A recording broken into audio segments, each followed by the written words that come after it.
আপনাদেরকে আমার কিছু কথা শেয়ার করার ছিল। আমি ফেসবুকে ভিডিও দেওয়ার পর দেখলাম যে অনেকেই অনেক প্রশ্ন করছেন, নানা ধরনের মন্তব্য করছেন, আমার কথা হয়তো বিশ্বাস করছেন না। অনেকের একটা প্রশ্ন ছিল যে আসলে আমি দেশে আছি বা আসলে দুবাই যাইনি। আমি একটু খুলেই বলি, কারণ এই 15-20 দিন পরে যেহেতু আমি বলছি, আমি দুবাইয়ের সার্জাতে আছি। এখন আমি দুবাই আসলাম কিভাবে সেটাও বলি। আমার একটা ক্লোজ ছোট ভাই আছে, খুব কাছের। তার নাম হচ্ছে কাউসার মোল্লা, তার বাবার নাম হচ্ছে ইয়াসিন মোল্লা। এই কাউসার মোল্লা আমার খুবই ভালো একটা ছোট ভাই, সে আমাকে সবসময় হেল্প করে।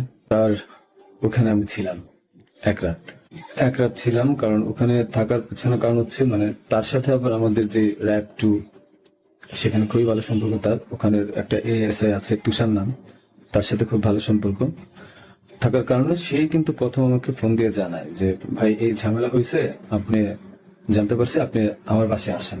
Curious where the market might move next? You could spend hours studying patterns and technical analysis. Or you could try Pocket Broker with its smart AI trading feature. Phone দিয়ে জানায় যে ভাই এই ঝামেলা হয়েছে, আপনি জানতে পারছি, আপনি আমার বাসায় আসেন, এরপর আমি আপনাকে দেশের বাইরে পাঠানোর ব্যবস্থা করব। আমি পরে বুঝতে পারিনি, পরে ফেসবুকে দেখলাম, দেখার পরে সে আমাকে লিঙ্ক দিল, দেখার পরে আমি তার ওখানে চলে যাই এবং এক রাত তার ওখানে ছিলাম। তার বাবা ইয়াসিন মোল্লা মোটামুটি পাওয়ারফুল লোক, আর টাকা পয়সা আছে অনেক। কাউসার যেহেতু র্যাবের সোর্স হিসেবে কাজ করে, তো সে আমাকে হেল্প করছে, অনেক হেল্প করছে, আমি ওখান থেকে চলে আসতে পারছি। আর এই কাউসারই কিন্তু আমাকে হাতির সাথে পরিচয় করে দিছিল। আমার কাজের জন্য কাউসার মোল্লা আমাকে হাতির সাথে পরিচয় করায় দেয়। আমি তার নামটা কেন বললাম, কারণ আমার তাকে সন্দেহ হয়েছে।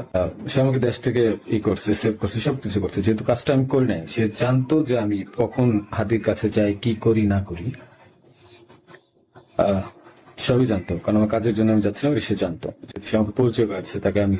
সে নিজেকে এখন ওই নাহিদ সার্জিস, তারপর আপনার হাতি, এদের খুব ক্লোজ আমাকে বলছিল। সেই বিদায় আমি তাকে বারবার বলছিলাম যে আমাকে তাহলে একটু পরিচয় করায় দেন আমার কাজটার জন্য, আমার কাজটা তো এখন দরকার, কারণ আমার প্রতিষ্ঠানে কোনো কাজ নেই। তো সে আমাকে পরিচয় করে দেয়, কিন্তু যখন আমি জানি না, ওখান থেকে চলে আসার পর, বিদায় নিয়ে চলে আসার পর হাতি গুলি খাইছে এবং সে আমাকে আশ্রয় দিছে এবং সে আমাকে সেফ এক্সিট করে দিছে, আর সে র্যাবের সোর্স হিসেবে কাজ করছে। যখন এগুলো আমি মিলাইলাম, তখন আমার কাছে মনে হলো যে সে অনেক কিছু জানে। তাই আমি তার কথাই বললাম যে আপনারা একটু, আমি বাংলাদেশের পুলিশ প্রশাসনকে বলবো